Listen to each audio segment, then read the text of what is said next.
Hello and welcome to Chronological Clone Wars, presented by the Podawakens. My name is Jordan. With me, as always, is Logan, who's on his first watch. How are you today, Logan?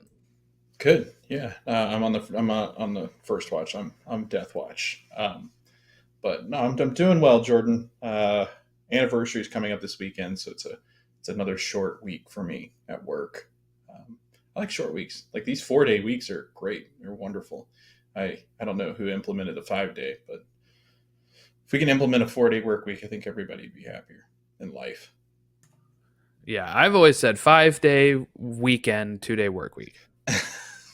Now that would be a shift. Could you imagine? Everything would be so crowded every single day. Yeah, um, just an idea I had. That's it. Um, Because we've and been you doing still the other get ones paid the so same long. amount of money. Is my Okay, stipulation. gotcha, gotcha. I've seen a lot of other countries They do that have that? gone to the no, that have gone to the 4 day work week, and then it makes me think, right, Jordan? Like what, like in Star Wars, what planets have a good work life balance? I'm not sure that Not Nabooan would. Coruscant. Right, Yeah. Coruscant probably not. I mean, during war times, which they always seem to be in war at this point. So I don't know.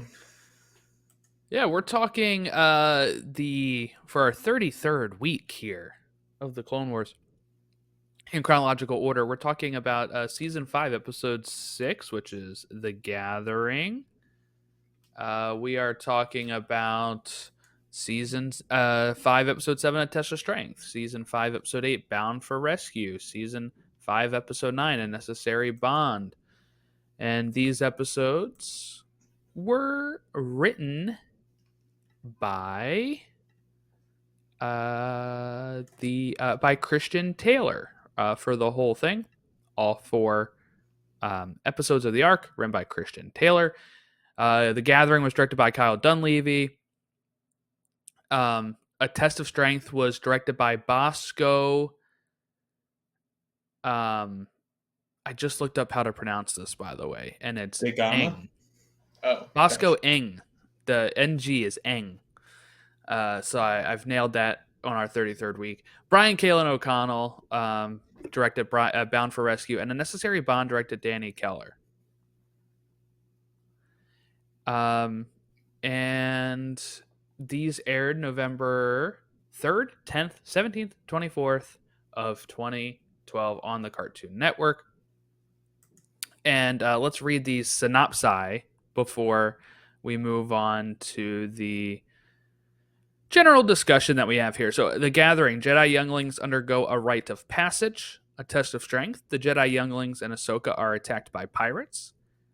Bound for rescue, the younglings must infiltrate the pirates' den in disguise. And A Necessary Bond, the pirates and younglings join forces when Grievous attacks. Logan, hit me with your general thoughts on this arc where we mostly follow some younglings here that are with Ahsoka and kind of get to see the process of a lightsaber and how to build that. Yeah, I thought this was a really fun episode, and then leading into the character arcs that we have here, I thought they were a lot of fun, and I love seeing Ahsoka in this leadership role. I really do. I think that it's unfortunate because I think I know the way in which Ahsoka stories starts to go because I've started to see, Jordan, ever since we've started covering this. I start to get more and more like TikToks, Twitter, Facebook, because my phone sits in here, and as I'm talking about Clone Wars, I just start to. I mean, that's what happens when you watch a show that's been out since like the last 15 years. You've had time, Logan, but yeah, no, I getting to see Ahsoka lead. I think that's a lot of fun, and I think would have been in good hands had Ahsoka been around the young Padawans or like the younglings that would have turned into Padawans. Because even though she is a Padawan, I feel like she's got much better leadership ability. She cares about people, I think, and I think that's where Anakin cares about you deeply, or Anakin could care less about you. So I don't know. It's an interesting contrast the way that Ahsoka. All leadership's different, right? We always talk about that. About she's much more of the she cares. She's more of the nurturer, whereas Anakin's more of the let nature figure it out, and he's been kind of affected by darker things. Where I think Ahsoka's had an easier path to the light, and she's able to kind of navigate those stories better, and seems much more protective. Yeah, so we get introduced to a bunch of the new Jedi here in the Gathering. Um, One that a lot of people have, I guess you could say, clung on to, right? Is a Wookiee Jedi, somebody that we usually, a species we don't usually see a lot of Jedi um, from, and that's Gunji, the Wookiee Jedi. And this is something you shouted out to me when you were watching. You're like, a Wookiee. He's adorable. Like, I need one. I've always thought that. I was like, out of all the Star Wars characters, if I was to own one, I'm pretty sure it'd go Wookiee. And then I like porgs. People don't like porgs, but I love porgs. And then probably a droid like R2. Kind of you want to careful there with saying that you want to own a conscious Not like being like not as slaves. the Wookiees do become slaves to the Empire. I That's get that. I meant as a pet, as a friend. I want to be Han Solo. That's what yes, I there want to you be. My go. best friend can be Wookiee. I meant as a pet. I would like a Wookiee as a pet, but they wouldn't be a pet. They're very human-like. They just don't speak. Yes, yeah. Um, yeah, Gunji is great. Glad to see Gunji in the show here. He will he'll show up at a maybe unexpected point later on in a different thing. As But Anakin's killing all the other younglings for nothing. yeah, Is that what you you're see him telling in me? the background of I got you, Anakin. yes. Um, Something I thought was interesting that they said here at the beginning, in the Tom Kane like narrator thing, the Jedi are dying in war. He's like talking about how many Jedi are dying, and they're harder to find younglings. And I guess also when they're later on in the second episode when we're introduced to Hu Yang, the droid that helps them instruct and build their lightsabers. He mentions that these recruits get younger and younger every time they come. And I think that just really goes to show it could be a Clone Wars critique. It could also just be the Jedi themselves, right? We don't know. Hu Yang is thousands of years old. We don't know if he's talking about over the course of his like 10,000 years that they keep getting younger and younger, or if he means literally like in the last 3 years during this Clone War, if the Jedi are getting younger and younger. And I think that does kind of highlight that at this point you can kind of take it of in the Clone Wars, because they're dying and because they're having to kind of maybe give this rite of passage a little earlier than usual, they're getting younger and younger. And it's kind of becoming a thing where they're breeding new generals and new, commanders for the war by trying to quickly promote these Jedi younglings into becoming built with a lightsaber and then being able to get chosen to be a Padawan and then getting, eventually knighted to a Jedi Knight and then become a general. And it just seems like that's kind of what they were going for here. You can also maybe take it as a overall approach to the Jedi that they're getting younger and younger, and we might kind of see that. When does that start, right? Like Yoda tells Qui-Gon, and so does Mace, he's too old, talking about Anakin. And Anakin's only 10 at that point, right? Or 9. He's too old to get trained. So did this maybe become a pivot in the Jedi Order at a certain point where the younglings, they kept going younger and younger, and they're taking them when they're like not even 2 years old, and then like that, or I think there's so many ways to read this line from Hu Yang about them becoming younger and younger. Yeah, no, that's a really good. I guess I didn't really pick up on that line, but now that you say that, it's a really interesting point. Just because it might even be, we do this in life too, where especially as in my past life, I was a teacher, and we used to always say that where it felt like the kids were getting younger and younger, and when in fact they weren't. It was just there was more responsibility, more maturity, accountability that was put on younger kids, and it's gotten worse. I think because of because of social media, because of just the way of the world. The kids have been forced to grow up quicker, but also I think like what you said, it's probably not that literal in Star Wars, and probably not that similar idea. But maybe Jordan, like, and again, I think the younger the better, just because they feel that their ethics, their morals, uh, their way of just kind of bringing in these upbringings of the younglings and Padawans. It's better to get them younger because you can influence their thoughts. Whereas, if they let them get to maybe what Anakin's age was, probably what, 10, 9, 10, then Yeah, he was 9. Yeah. yeah, he really struggles to, he's been out in the world where he's been able to, at that age, you do get angry. You do have jealousy. You do have, different things like that, where I think maybe Jedi are a little different than humans, where they're able to, one, get connected with the Force earlier, but two, they might be able to kind of separate those feelings. Whereas, somebody that is 9 or 10 have felt all those things, anger, disappointment, sadness, all the things that you would normally see as just a normal characteristic for a human. Maybe the Jedi have ways that they can eliminate those, or at least keep those more suppressed, because they're able to Well, influence them. I think it's. I don't think they have a special way. I think it's almost just How to almost deal. like a cult, right? Of Yeah, like, it's how to deal. Like, yeah, we picked you up and we're teaching you our ways, and because right. you're so young, you don't have any other experiences to hold this against, like, type of thing. So when they learn, oh, I shouldn't have attachments, it's because they're told that. Um, we do see attachment actually ends up saving the whole galaxy when Luke gets his dad to turn back to the light side, right? So like, there are perks to it that they don't. I mean, even Yoda in the original trilogy tells Ben that Luke is too old, right? So like, there's this like Yoda specifically really clinging to the ideals of what the Jedi were, instead of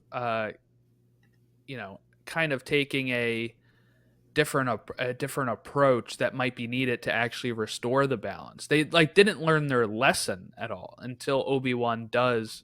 I mean, until Luke does save um, Vader and have him turn back to the light. Um, but yeah, so just something I always thought, like, after Episode 6, when Luke is forming his own um, thing, his own temple, that he would probably say attachments are fine because that's what saved my dad. Now they've kind of not gone that way, right? Like, because we see in Mandalorian and Book of Boba Fett that they kind of want Grogu to be separated from Mando because they worry it'll affect his training. But at least he does give him the choice, right? He gives Grogu the choice of, okay, you can either go with Mando, or you can um, stay here and become a Jedi, and letting them have that choice. Where I feel like a lot of these younglings don't feel like they do have that choice, because what are they going to do? Go out and get a job? Like, they don't know anything, right? Like, they don't know how to do anything yet, other than what they already do. So we go to Elam. That's the planet where the Kyber crystals are. Do you recognize this from Jedi Fallen Order? This planet appears in Jedi Fallen Order and has Yeah, very similar ways that it works, with like the ice and like having to do some puzzles to get out of there and all that. yeah. Because at first, when I played Fallen Order, I thought I was on Hoth. I was very confused. It's like, Yeah. why are the Kyber crystals? But yeah, I did. I recognized it right away. I was like, that's cool. Like, it's amazing to me how well they incorporate everything that they've ever had in their universe. Where, there's other franchises, I think, that have a harder time with continuity. But I think because of all these being connected to George, I think it's easy for him to go, oh yeah, that's the planet in which you'll find the Kyber crystals. Did you realize that in Jedi Fallen Order, Elam here is looks very strikingly similar to Starkiller Base? Mm-hmm. So yes, this planet does eventually become Starkiller Base. Um, the Empire in Jedi Fallen Order are harvesting the Kyber crystals so they can make the Death Star, Mm-hmm. and the way that they build that trench looks very similar to Starkiller Base, which then in The Force Awakens. Right. So Elam is no more at the time of the post post sequels. Um, so they split up for their crystals, and it's kind of like Harry Potter, right? Where the wand Mhm. chooses you, the crystal chooses you. You'll kind of hear something related to the crystal, or it'll glow specifically for you. It doesn't really glow for anyone else. Like there's a few times where, I think one of them mentions they're hearing something and the other person doesn't hear it because it's not their crystal. And we get Petro, who is the human youngling, who just kind of grabs the first crystal he sees and heads out, and it turns out just to be a ice. Yoda, says it was a water crystal or something like that, and he has to go back in.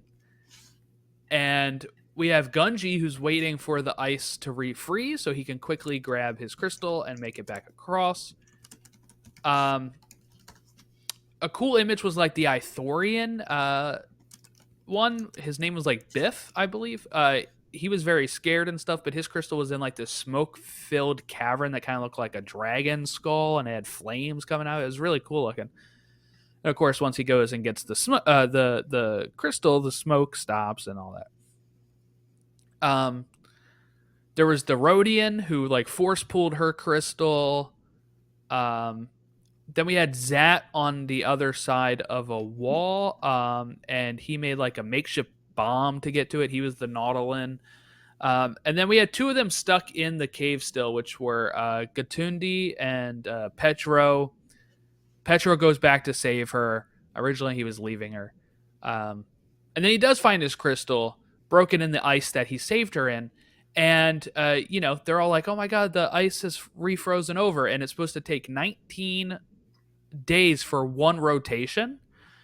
So it would last, they'd be stuck in there for 19 days. And Yoda tells them not to give up. Petro just comes through and breaks through the ice. And they're like, what? You said we'd be trapped. And Yoda was like, well, it's easy to break if you have the will. It's just ice.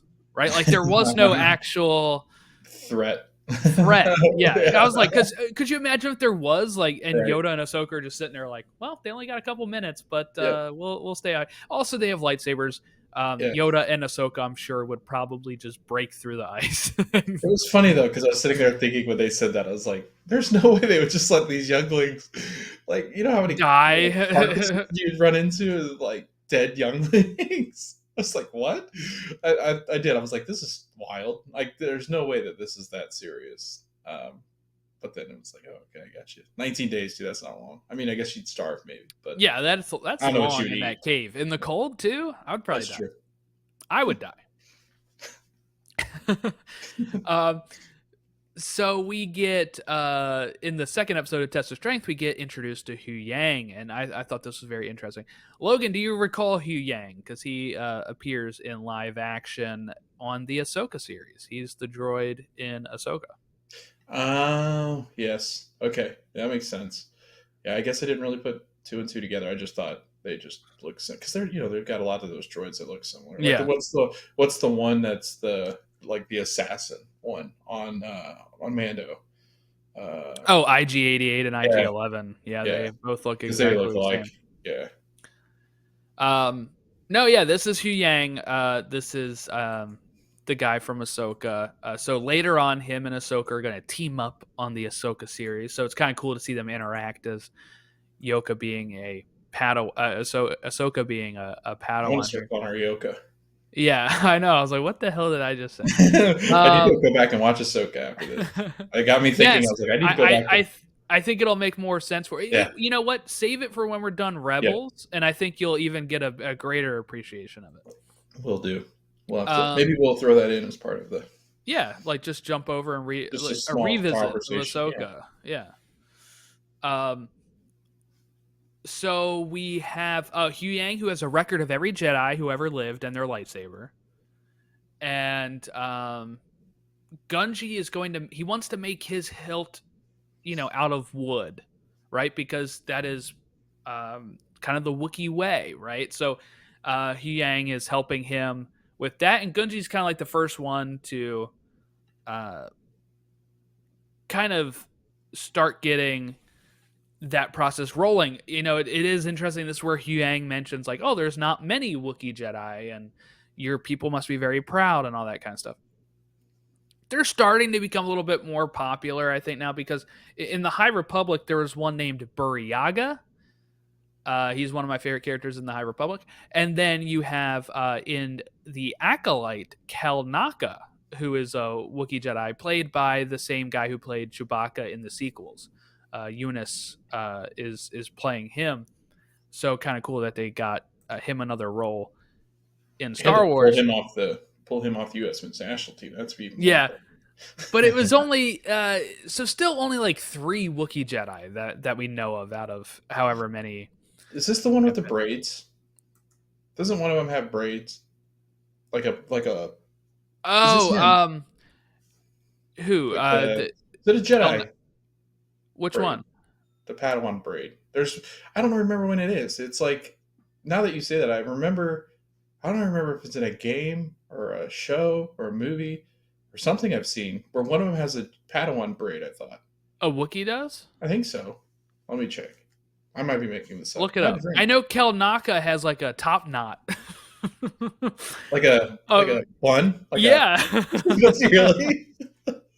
Maybe that's what I'm thinking of. Then Wookiee. Padawan braid Wookiee. While you're There you looking go. that up, we get Hondo attacking, and he attacks because he knows that his sources say the Jedi on this ship are just younglings. He doesn't realize Ahsoka's on this ship as well.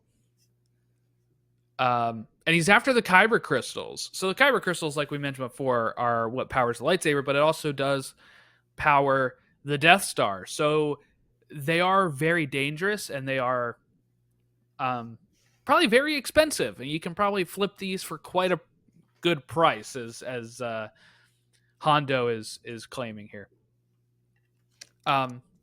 Petro had built his lightsaber incorrectly. I like when he's like, I'm going to kill the pirates. And Yang's like, the only person you're going to end up killing is yourself. This lightsaber is built incorrectly. And it's like an issue with the emitter. And you see it just like fizzle out. The blade just kind of fizzles out. But it's dangerous. So he has to shut it off. When the pirates start attacking, Huyang holds onto the crystals to keep them safe. But Petro keeps his. And Ahsoka kind of leads the younglings through the tunnels of the ship, like the undercarriage area. And R2 saves a couple of the younglings at one point. Petro tries to ignite his lightsaber, but it's still broken. And he does this on purpose. His friends yell at him. He's like, hey, I got a plan here. And he throws it to them. And, this one pirate's all like, oh, I got your lightsaber. This is great. And then ignites it, and it blows up and causes a distraction. At that point, Hondo asks for the crystals, and that's when Ahsoka comes in. Huyang, unfortunately, gets like his arms and head shot off, but he's still fighting with his feet kicking around. Ahsoka kicks Hondo off the ship and into the connector between the two ships. Some of his pirates fly out into space and die, but we kind of end this episode with Ahsoka getting captured here, which leads to the next episode of the younglings being like, hey, we gotta save Ahsoka. Did you end up finding any Padawan braid Wookiees? No, like I must be dreaming it because I swore there was one at one point that had some kind of braid or hairdo. Maybe it was the one with the bun. Sounds like a good dream. Yeah, it was. I don't know what it was, but damned if I don't watch it sometime and I find out which Wookiee has a braid. I'll let you know. But it was definitely in something. I've definitely seen it. Maybe it was just fan art or something. Maybe. It was, but I could have swore I saw a Jedi or a Jedi Wookiee that had like a braid. I'm glad you clarified that and didn't just say a Jedi with a braid. I'm like, well, yeah, those happen. Those are common. We have those. Yeah, there's one in particular that Obi-Wan Kenobi. There you go. Anakin has one as well. I always wanted to grow one, Jordan. Did I ever tell you that? Yeah. Like, my goal was to grow. I mean, I can't grow hair, but like when I was a kid, I could. And so it was a stretch. It was a big stretch. It was. But it was one that I was like, oh yeah, no, I definitely need one. Your hairline's been kind of high since I met you. Like, what? I want to see like a picture of you at like. Oh, I got to pull one up. I've got like one. 12 and see how your hair was. You know what's crazy is like, my graduation picture when I was 18 years old, so not long after I had met you, it was Yeah, like gone. a year later. Yeah, like I'll show. You. I'll have to pull. I'll pull it up right now. Yeah, I'll we'll get have it while to you're talking. Yeah, exchange that yeah, offline. yeah. So the next episode is Bound for Rescue. So the younglings make contact with Obi-Wan, and he tells him to stay put, and he's going to go get Ahsoka while Cody goes and saves the younglings. But then enemy ships come out and delay them. During this time, we have R2 starting to rebuild Huyang. The younglings finish their sabers, except for one, and they have to land due to a ship issue. We get Grievous and Obi-Wan fighting. He does this cool move with Cody, Logan, where he tosses a fuel barrel and Cody shoots it, and it like creates this distraction for them to escape. The kids find a carnival that are going to the pirates, and they act and pose as gymnasts, right? Acrobats, um, using the Force, and Obi-Wan and Cody blow up the ship that Grievous was stealing. Ahsoka realizes quite early on when the kids roll out here that they are the kids and posing as the performers. The pirates recognize it's the kids right after they kind of send Hondo flying for quite a bit. And, they start firing at them. The kids have their lightsabers now. Ahsoka helps out. And we end with the younglings heading towards their ship. And then, that episode 9, A Necessary Bond, we kind of start with Ahsoka driving. The pirates are gaining. They have to evacuate. The pirates take Ahsoka's lightsabers. They're all captured again. Grievous arrives to Hondo, kind of tells him, like, hey, I'm in charge. And that kind of lets the pirates and the Jedi team up to save Hondo. We get Hondo flying the Slave One, because this is the planet it was left on. I had to Google to make sure. This was the planet it was left on, Logan, when Aura Singh and Boba were originally with the pirates, and they had the Slave One here. And when Boba got arrested Mm. and ended up going to jail, and we saw him go to jail and all that. But this is where the Slave One was left, so it makes sense then that Hondo fixed it up, has the ship. Ahsoka holds off Grievous, and then eventually is able to jump in, and they take off. And that's our arc for this. I know you usually really enjoy the ones that don't focus too much on the main characters. So how was this? You said it was enjoyable. Did you enjoy the Youngling arc here?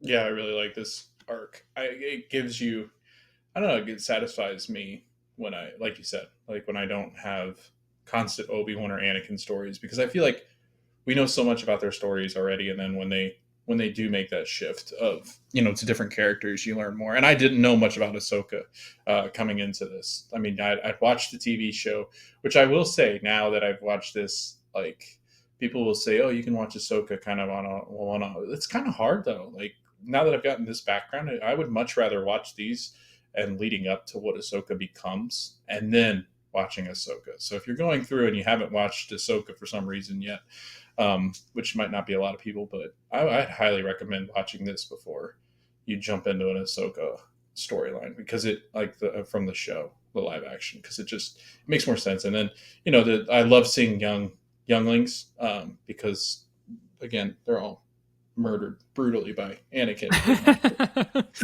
I was like, oh well, it is kind of sad watching them though, because it's like, oh, they were probably killed. Yeah, like, oh man, I really think these guys are fun. They were probably Yeah, killed by Ahsoka's master. Yeah, yeah, it's a little brutal. So yeah, yeah. It's fun seeing like how they build a lightsaber, how they get to crystal. Like it was a fun way to explore that stuff with new characters, and mhm. not have to do what some shows have to do, where they'll do like a flashback to like Ahsoka doing it, and you're like, no, we Yeah. don't need that. Like, just have like these 5 random kids and Ahsoka like relating, like, oh, I've done this, and Mhm. I think that helps, tremendously, and getting to see different little alien Jedi too. We saw Rhodians, we saw Nautilans, uh, probably missing some, but yeah, I mean, it was really cool seeing like I love alien Jedi. So I'm Yeah, I love when we get yeah, the that alien Plo Jedi. Koon and Yeah, what's Plo Koon, Kit yeah, Fisto, oh, yeah, Stacey Tin, Eth yeah, Koth, Agent Kolar. I can keep going. Kiadi Mundi. All those people are really. It's like it's fun to see them, and that's what I really loved about the prequels. When you sit down and watch like Phantom Menace or whatever, and they're all in the Jedi Council, and you're like, wow, there's like one regular guy here, and it's Mace Windu. Like everybody else was an alien um, in that chamber. So really cool. I think sometimes because animation is able to do that, animation you can easily make the aliens without having to worry about prosthetics and stuff. Um, a lot of times it seems like with some of these shows and some of the movies we get, we focus a lot on the human characters. They're cheaper, right? yeah. And you don't get as many of the Less aliens. effort editing. Yeah. The sequels, for me, my one of my complaints with the sequels is that they didn't use a lot of the same aliens. They introduced a lot of new aliens, but you don't really see a Rodian. You don't see some of Yeah, you those don't classic. aliens, classic Star Wars aliens. And, like part of that's fine because you're like, okay, well, I'm glad we're seeing new aliens. But occasionally throw us a bone, show us a Rodian, show us these Is things, and that's what they do in these type of shows. And they've been starting to include them a little bit more in the TV shows again. is the assumption that a lot of these races are dead because of the Empire and the First Order? Like, is that the No, I don't know. I think it was supposed to be that for definitely for Force Awakens, we were supposed to be more in the far reaches of the okay? galaxy, and it was supposed to be like, oh, these are maybe different species you're seeing out I here. see. That makes sense, But but the like you said, the the sequel aliens too are a lot of they're not very colorful. They're a lot of like flesh tone aliens as well. yeah, Which is like Force Awakens, I found that perfectly fine. It's like when they do it on all the other movies, then after that, you're like, well, where's the regular aliens that we're used to? yeah. Because you would think that'd be cheaper. They probably have Rhodian masks and I was stuff. You going to could say already just stuff on people. maybe Jordan, they're keeping it in the arsenal of maybe we're getting a Rhodian show. Do you Yes, imagine yeah. the traitors? Greedo. They're just a bunch. Like if I ran against it, I think they would be one of the on the higher parts of my list of people not to trust in the galaxy. They all seem pretty slimy. So Logan's racist against Well, I mean, that's the way you want to put it. Rhodians. I don't like them. They're not trustworthy kind. Right. Just digging that hole even further. You're like, I don't like Rhodians. Gosh. Oh man. But no, seriously, like Uh, there's only one I think that I end up liking in all, and it was in this series. It was the one that gets betrayed by the other one. I forget her name. I think it's a her. oh no, it was the well, there was the one that what was his name? Uncle Ono, right? That was Yeah. Right. Padme's Uncle Yeah. Ono. That's who it He is. was a good Rhodian. He was a good rodeo. I changed my mind. I'm not racist against him anymore. They're gonna bring Rhodians to Galaxy's Edge of like keep Logan away from him I've met Greedo at Star at Wars Star Wars weekends. Weekend. They had I Gosh, mean, I that'd think be. he was just supposed to be a normal Rhodian, but he was wearing Greedo stuff. Like, I mean, so I think it's Greedo. But I would love to. Gosh, again, bring that back. relive Star Wars weekends. Bring it back. Hashtag bring back Star Wars weekends. But that's it really. We'll I am looking forward to like I know this show the show premieres on Tuesday from when we're recording, but we're already releasing these in July. But part of the reason I'm really looking forward to the Acolyte as well is that some of the aliens I've seen are aliens that have been around in all these different original trilogy, prequel trilogy aliens that are coming back as Jedi or as other aliens in the Acolyte. So looking forward to that, bringing back some of the old school aliens. So looking forward to that. Yeah, but yeah, I believe we're in like July releasing now. We're picking up some steam. We're still releasing on Fridays, I think, at this point. But yes, so make sure that you're enjoying our Acolyte coverage if it's still ongoing.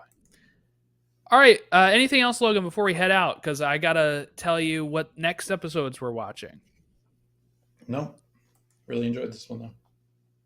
All right. Well, get ready for next week. You're gonna really, really love these. Something tells We've me I will. we've got Secret Weapons, A Sunny Day in the Void, Missing in Action, and Point of No Return. Those are great Which titles for a lot of the they feelings I are. had. They are. And they focus on the droids, of course. So we will be a nice 4-episode arc of the droids. If you're like, man, we just had a great episode, 4-episode arc with the Jedi, they needed to probably have some lower budget. So they're like, we're going to do this droid arc right here. But yeah, so that's what we're watching next time. Those are seasons 5, episodes 10 through 13. And then I'll tell you, the rest of season 5 is banger after banger after banger. So really looking forward to that. But next week, a little lull. Not to undersell it. Maybe I'm not selling it well enough. But check us out next week when we talk the droid arc in season 5.